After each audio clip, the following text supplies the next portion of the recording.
Salut, c'est Real Team et on est parti. Ça fait plaisir de vous voir, ça fait super plaisir de faire cette petite vidéo de la semaine. Et aujourd'hui, on va parler de comment réagir face à un refus total d'un client.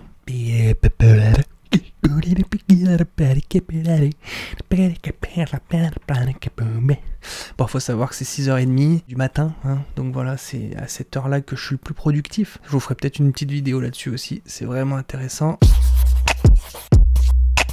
Première chose, abonne-toi, commente, like, partage cette vidéo si elle te parle, si elle te semble pertinente pour les gens autour de toi. Pour ceux qui me suivent depuis le début, je faisais un conseil par jour au début.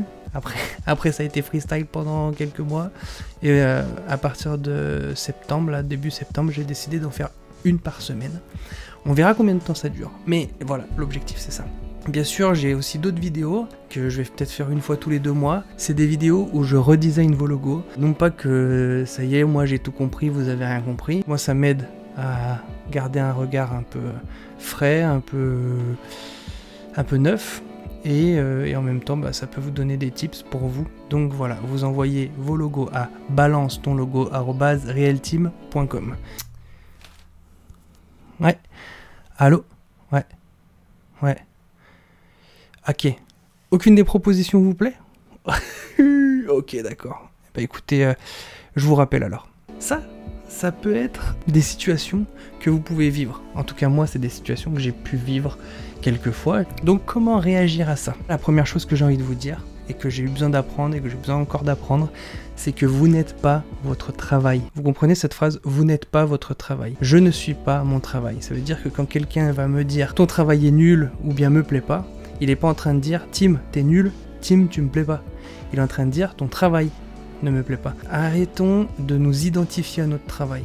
Même si je sais en tant qu'artiste, des fois c'est compliqué de mettre une distance entre nous et notre travail. Mais c'est vraiment salvateur et c'est quelque chose qu'il faut vraiment qu'on apprenne. Nous ne sommes pas notre travail. Et ça, malheureusement, ça a été ma première réaction sur plusieurs clients où je me suis dit mais en fait il m'en veut à moi, tu vois.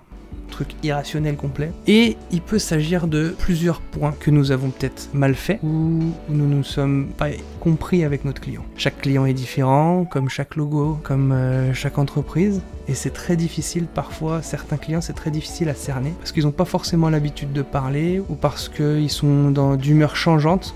Donc ça aussi, il faut arriver à cerner vos clients. Déjà, premièrement, vous n'êtes pas votre travail. Ça, c'est le premier point que j'ai vraiment besoin de vous le dire, parce que je me le redis aussi à moi un peu, et ça fait du bien. Deuxième point, est-ce que j'ai bien cerné le brief de mon client? Est-ce que j'ai assez posé de questions? Est-ce que j'ai assez discuté? Moi, en général, je discute une grosse heure avec eux pour vraiment cerner le personnage, comprendre qu'est-ce qu'ils veulent, comprendre leur entreprise, leurs objectifs, tout ça. Là, je suis d'une nature curieuse, donc en fait, je me mets en mode curieux, et je discute avec mes clients comme ça. Est-ce que j'ai pu faire un bon mood board? Un mood board, en fait, c'est un ensemble d'images, de couleurs, d'ambiances, de photos qui décrivent un peu l'univers dans lequel vit votre client.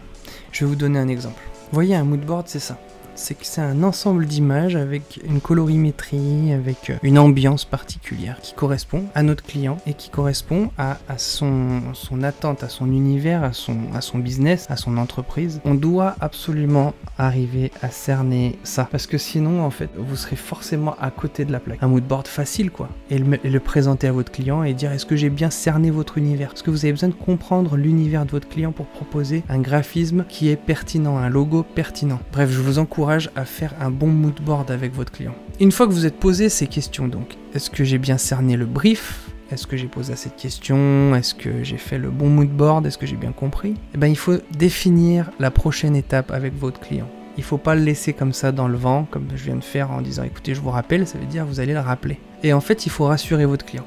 Dites-lui c'est pas grave. Écoutez, ça peut arriver qu'on est ou j'ai pas bien compris, ou alors on s'est mal compris sur le brief. Je comprends que vous n'aimiez pas ce logo, mais qu'est-ce que vous n'aimez pas? Il faut arriver à poser les bonnes questions. Qu'est-ce que vous n'aimez pas dans mon logo? Qu'est-ce que vous n'aimez pas dans mon flyer? Qu'est-ce que vous n'aimez pas dans l'affiche? Et des fois, c'est juste une question de couleur, des fois c'est juste une question d'une certaine typo, des fois c'est un détail qui peut s'arranger très rapidement.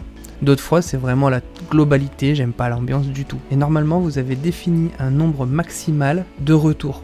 avec votre client. Il vient d'utiliser un retour. Moi, en général, j'ai 4 retours, donc il en reste encore 3. Et ça aussi, il faut le dire à votre client. Il faut arriver à expliquer à votre client de manière très tranquille que nous venons de faire un premier retour, que vous avez compris, que vous avez bien compris, maintenant que vous aimeriez peut-être reprendre rendez-vous avec lui pour examiner ce cas, pour essayer de comprendre de manière explicite, de manière factuelle, qu'est-ce que ce client n'aime pas. Et parfois, en tout cas moi au début, c'est à ce moment-là que je commençais à bouffer la feuille. Ou j'avais pas mis de limite dans mes retours, et donc le client me faisait beaucoup trop de retours. Ou alors, je n'avais pas fait le prix assez haut qui me permette de faire les 4 retours que je voulais proposer à mes clients. On apprend de nos erreurs, moi j'ai appris de mes erreurs, et en apprenant de ces erreurs, et ben petit à petit on en fait moins.